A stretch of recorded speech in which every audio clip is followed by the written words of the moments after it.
Every year, my family skipped my birthday by accident. This time, I didn't remind them, I just flew out first class with my bonus and hosted myself a luxury dinner. The next morning, my dad texted, "Is this some kind of message?" I landed in Miami wearing the kind of suit that commands respect without demanding attention. The champagne they handed me in first class was still dancing in my veins, and for the first time in a long, long while, I wasn't pretending to be okay. I wasn't managing anyone's expectations. I wasn't being the accommodating one. I was just me alone, 42 years old, and finally celebrating a birthday that no one else remembered on purpose this time. I stepped out of the Uber in shoes I'd never worn before, the ones I'd been saving for something special. And for once, the something special wasn't someone else's baby shower or my sister's third wedding. It was just me, and it was enough. The hotel lobby smelled like orchids and old money, and the woman at the front desk looked at me like she couldn't decide if I was famous or just lucky. Honestly, I didn't care what she thought. I wasn't there to be noticed, not by anyone except myself. It had taken me over 2 decades to stop begging for crumbs from people who didn't even know they were holding the whole damn cake. Every year, it was the same routine. Early March rolls around, and like clockwork, the world keeps spinning while my birthday slips through the cracks of my family's carefully curated chaos. My sister Nina would always post something about her kid's soccer game or some new business venture she was crushing. And my dad Carl would be up to his elbows planning Easter brunch for his golf buddies, acting like that's what made him a good father. Even when I reminded them, and believe me, I used to, the reactions felt more like damage control than celebration. A quick text, maybe a call. One year, they Venmo'd me $50 and called it a party. The last time they forgot, I spent the evening watching TV with a half-eaten grocery store cake and a cheap bottle of whiskey I picked up on the way home from work. My phone stayed quiet most of the night, except for one group text where my brother-in-law, Lance, was organizing a surprise party for his pug's birthday. I wish I was kidding. They bought that dog a damn tiara. I remember sitting there staring at that text and thinking, if I died right now, they'd probably remember me as someone who always made things easy, someone who didn't ask for much, someone who smiled through being forgotten year after year. And that's when the idea started growing.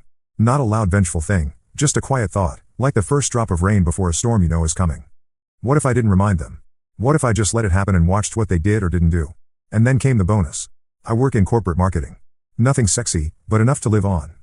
And when the company landed a ridiculous deal in Q4, the partners decided to hand out bonuses like it was Oprah's favorite things. Mine was more than I expected, enough to do something bold, not reckless, just unapologetic. I booked the trip that night. Miami, oceanfront suite, first class, spa appointments, a tasting menu at a place where the waiter probably says things like infused foam with a straight face. It wasn't about the money. It was about the message. Not for them, for me. The night before I flew out, I looked at my phone at least 10 times. I kept expecting a ping, a calendar reminder, a mistimed happy early birthday from someone who remembered too soon. Nothing. The silence was so loud it rang in my ears. So I turned it off, zipped my carry-on, and went to bed smiling. I didn't leave a note. I didn't post a hint. I just disappeared for the weekend like some ghost in designer sunglasses. And you know what? It felt like freedom. Not the kind you shout about, the kind that sits in your chest like a calm storm waiting for the people who forgot you to notice the gap you left behind. When I ordered room service that first night, lobster tail, caviar, and something green and expensive looking, I raised my glass not to myself, but to the guy I used to be.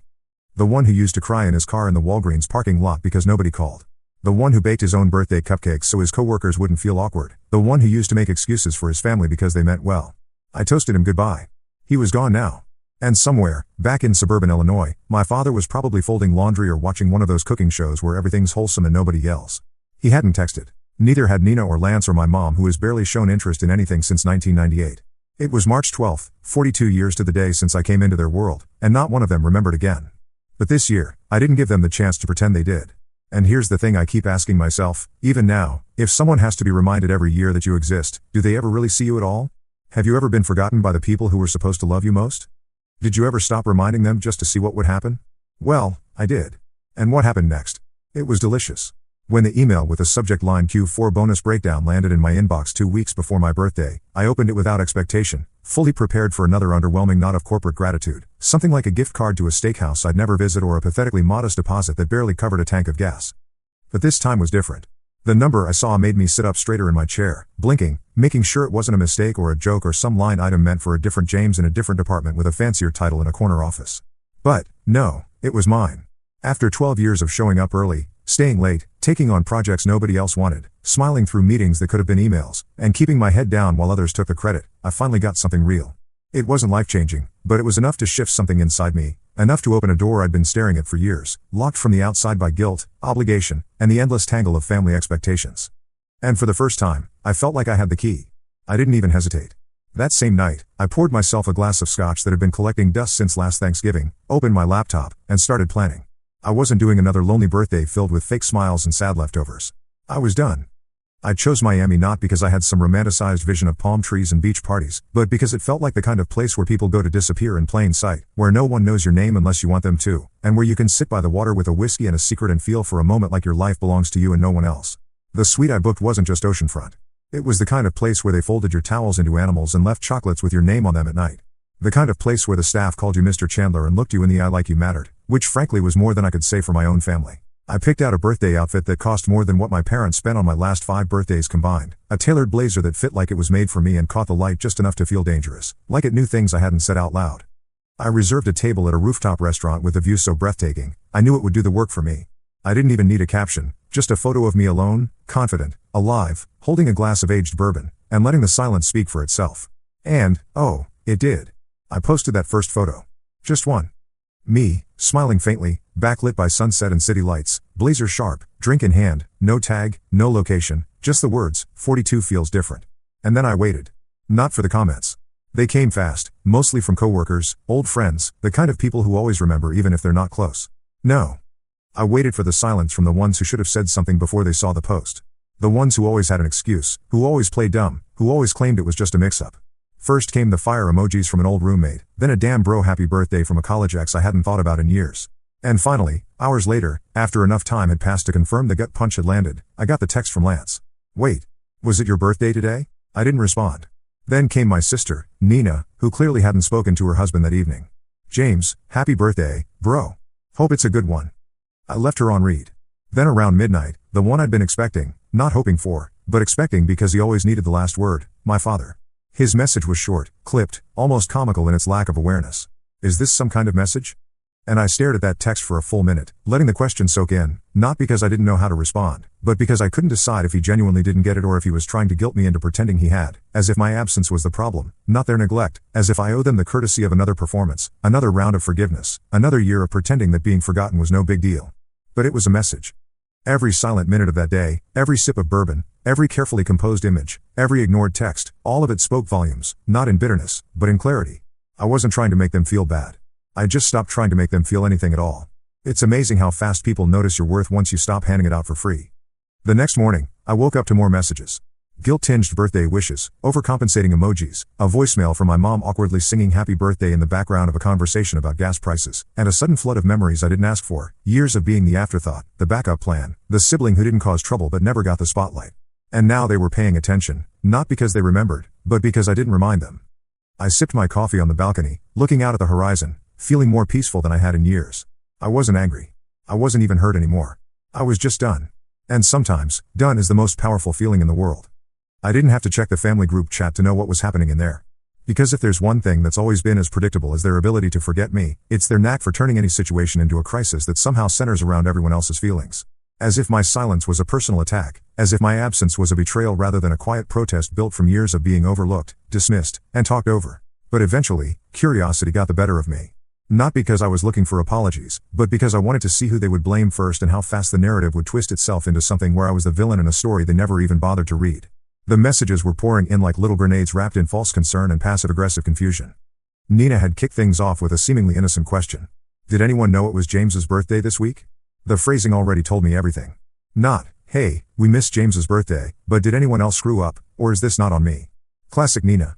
Immediately, Lance jumped in with his usual defensive energy. I thought you were going to remind us. You always handle that stuff, which was a flat-out lie. No one ever handled it. And then came Dad, riding in like a martyr on a broken horse. I just assumed he'd say something. He usually does. As if it's normal, expected even, for the birthday guy to send out reminders like a damn party planner begging for RSVPs to his own existence. The thread quickly devolved into the kind of digital bickering that pretends to be about facts but is really about guilt, about shifting it, dodging it, weaponizing it. And there it was again, the glaring absence of anything that resembled genuine remorse. No one said, we forgot him, and that's on us. Instead, it was, he should have said something. He's always been kind of dramatic. And my personal favorite from Lance, who apparently decided subtlety was optional. Honestly, this feels a little manipulative. Manipulative. I sat on the edge of the hotel bed, bathrobe still damp from the spa steam room, watching my name bounce around the screen like a character in a soap opera I didn't audition for, wondering how many years I'd spent biting my tongue just to keep the peace in a family that only seemed to notice me when I disrupted their comfort. And I realized in that moment that I wasn't angry, not really, but I was something worse. I was tired, bone tired of being the emotional janitor for people who didn't think twice about tracking their mess into my life and then blaming me for the stains when I finally stopped cleaning. I didn't reply. I didn't defend. I didn't explain. Instead, I took a screenshot, and I sent it to my 2 closest friends, real friends, not people I was born into or legally bound to, the kind of men who remembered my birthday every year without a Facebook reminder, who showed up when I was sick or heartbroken or just too tired to fake being fine, who once drove across the city just to bring me food and watch bad movies when I got dumped via voicemail. Their responses came quickly, and they were exactly what I needed. A mix of righteous fury and hilarious commentary. Lance needs a hobby that isn't throwing shade in group chats, one of them wrote.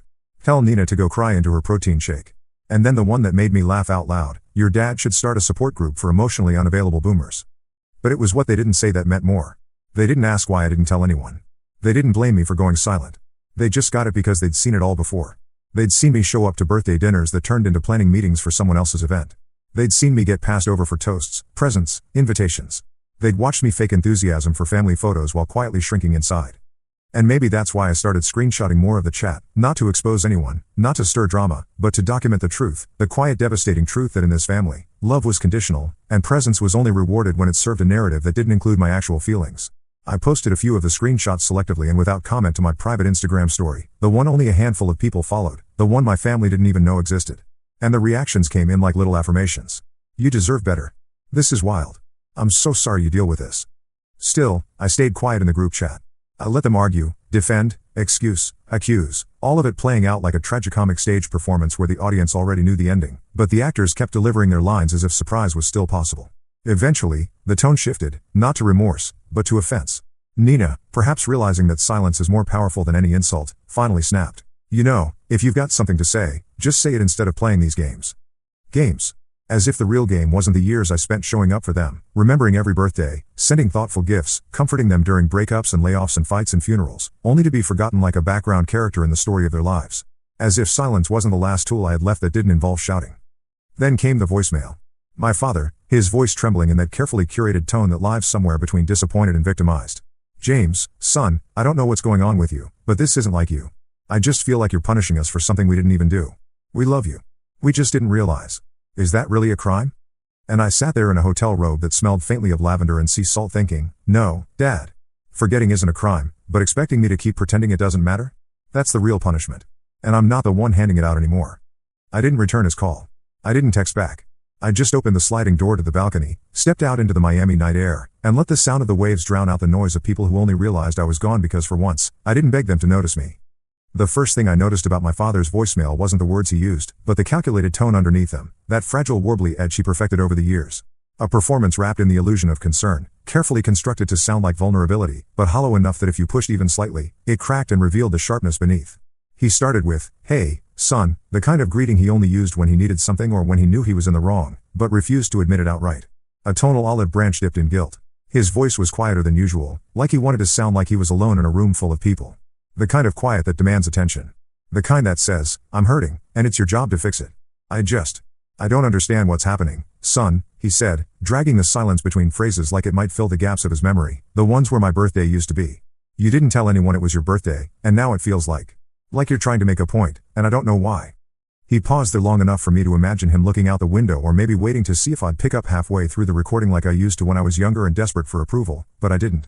Not this time. I mean, if you're upset, why didn't you just say something? He continued, his voice softening in a way that made my stomach turn because I knew that softness. I'd lived under it for decades, and it always came right before the accusation. I'm not a mind reader, James, and you know that. We've all been busy. Nina's been traveling, and Lance has been sick, and your mother. He trailed off like he always did when he needed to imply struggle without providing specifics, as if the implication alone should excuse everything. Anyway, we were going to do something next week. We didn't forget. Not really. Not really. Those 2 words caught in my chest like a splinter. Not really as in it doesn't count because you meant well. Not really as in forgetting only matters if you admit it. I paused the message right there because I could already hear the next line forming in my head before he even said it. The part where I became the problem, where my reaction, not their inaction, took center stage. I had heard that speech before in different forms, in different tones, on different occasions, birthdays, holidays, graduations, even the day I signed the lease on my first apartment and invited them over for dinner, only to be told last minute that Nina had something come up, and Lance had a headache, and my parents didn't want to drive all the way into the city just for a plate of pasta. That was the night I learned that effort, when coming from me, was always optional for them to acknowledge, that my milestones were somehow less urgent, less valid, less real. That night, I poured a second glass of wine, ate the dinner I had cooked for 4 by myself, and told myself it didn't matter, but it did. It always did. I resumed the voicemail. "I just think it's a little cruel what you're doing," my father said. And there it was, the turn, the softness evaporating, the real message emerging like a blade hidden in a bouquet. Posting photos like that, knowing we'd see them and feel bad. James, come on. That's not you. That's not who you are. And that was when I felt something inside me go still. Because he was right, it wasn't who I used to be. I was always the peacemaker, the forgiver, the one who smoothed over the awkward silences and made sure everyone felt included even when I didn't. I used to bend so far backward to avoid conflict that I forgot what standing upright felt like, but not anymore. I didn't respond to his message. I didn't even delete it. I just left it there sitting in my voicemail box like a tiny relic of a war I was no longer fighting, a ghost from a house I had already left. And then I remembered something I hadn't thought about in years, my 16th birthday, the one where they threw Nina a surprise graduation party 2 days before and acted so exhausted from planning that they just needed a break, which somehow meant my birthday dinner became a casual night in. I wore a new shirt that night, one I had saved up for with lawn mowing money, thinking it would make the evening feel more special, and I made my own cake because my father said the bakery was closed on Sundays. I remember sitting there, listening to everyone talk about Nina's college plans, the music too loud, the TV still on in the background, and no one ever actually said the words happy birthday, not even once. I should have said something. I should have spoken up then, but I didn't. I smiled. I cleaned up. I told myself they were tired and busy and not really forgetful, just overwhelmed, and I believed it because I wanted to. But now listening to that voicemail, staring at the bright Miami sky through the open hotel curtains, I finally saw it for what it was. Not a one-time mistake, not a fluke, not an unfortunate oversight, but a pattern, deliberate through indifference, maintained through guilt, and wrapped in just enough false warmth to keep me questioning my own instincts. I opened my messages, scrolled down to my father's latest text, and typed a reply that felt like both a release and a revelation. "You didn't forget me. You just didn't think it mattered. I stopped reminding you to see if that was true. Turns out it was." I hit send, and then I posted it. No photo, no tags, just the text. It wasn't for them. It was for every version of myself that had swallowed disappointment and called it maturity. For every time I had downplayed the sting of being invisible. For every moment, I had mistaken silence for strength. It was a truth that demanded no justification, no apology, no room for argument. Because the real cruelty isn't in forgetting. It's in expecting the forgotten to act like it never happened. There is a very particular kind of silence that fills a room after you've said something you can't take back. Not the kind that screams or slams doors or erupts into chaos, but the kind that sits still and heavy like smoke after a fire that burned longer than it should have and left behind nothing recognizable. That's the kind of silence I woke up to the next morning, the kind that doesn't ask questions or demand answers because everything that needed to be said had already been written in the space between words, in the tone, in the timing, in the absence of the usual half-hearted responses. No one texted back. No one called. No fire emojis. No overcompensating gifs of balloons or belated messages pretending they'd meant to say something earlier. There was just quiet. And for the first time, it didn't feel like punishment. It felt like peace. The sky outside my hotel window was a softer shade of blue than it had been the day before, as if even the weather understood that something had shifted, not in them, but in me. I had spent years, decades really, trying to figure out how to be the kind of son, brother, person who didn't make waves, who didn't demand too much, who didn't make anyone uncomfortable with his needs or his disappointment. I'd been trained without anyone ever saying it out loud to make myself smaller, not because anyone told me I had to, but because every time I took up space, it was met with silence or worse with guilt. And now here I was sitting on a hotel bed in a city where no one knew my name, feeling more seen than I ever had in my own house. The last message I received was from my father, and it came not as a text, not as a voicemail, but as a reply to my post. The one where I told the truth, plain and unpolished, without wrapping it in pleasantries or softening it to make it easier to swallow. He didn't comment publicly, of course. That would have required a level of vulnerability he wasn't capable of, not when it came to appearances. Instead, he sent me a message that read, "We can't believe you'd throw us away over a dinner." Over a dinner. As if the table, the cake, the candles, the toast, the things I never got were what mattered. As if this entire fracture could be reduced to one meal missed, one night overlooked, one simple oversight rather than the culmination of years of emotional neglect that had been neatly dressed in family photos and polite phone calls and holiday gatherings where I always ended up in the kitchen cleaning up after everyone else. As if I hadn't spent my entire adult life carrying the weight of other people's convenience.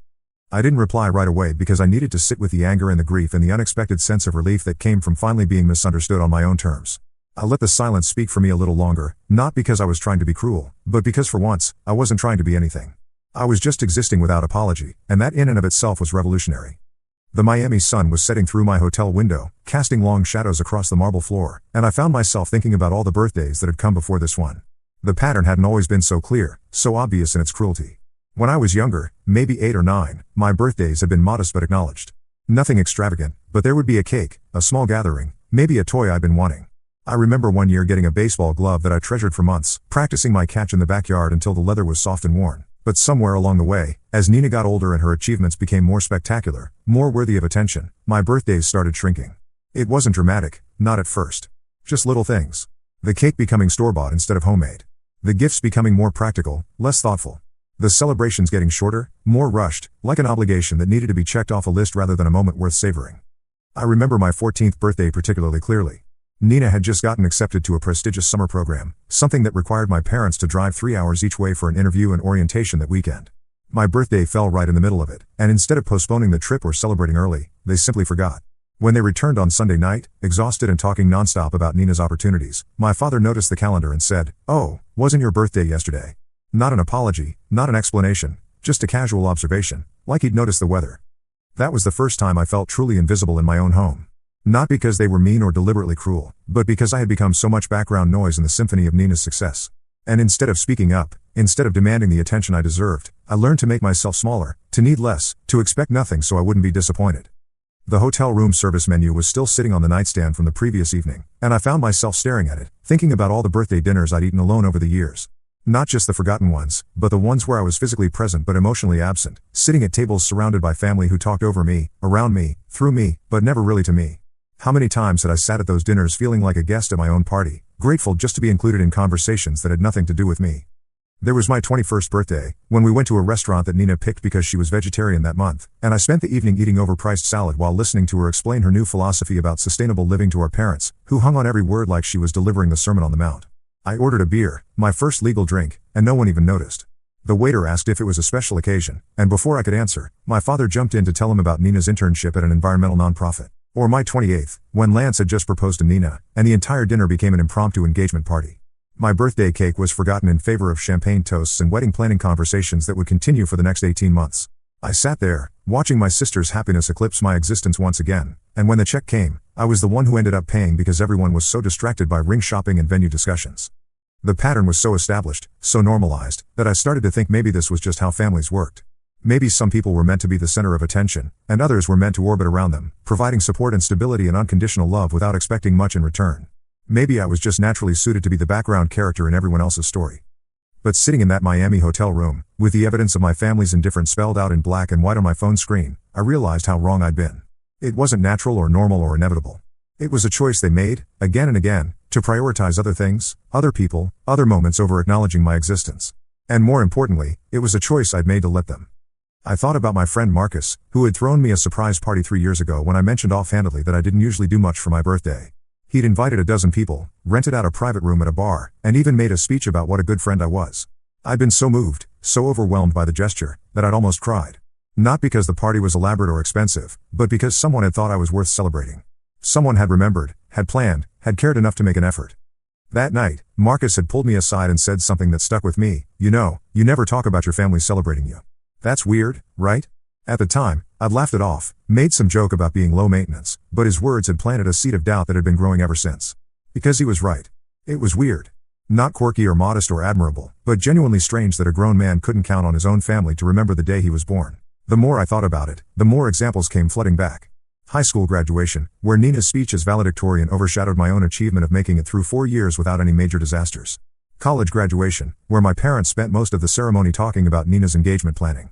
My first promotion at work, which I'd excitedly called to share, only to be told that Nina was also getting a promotion and wasn't that such a coincidence.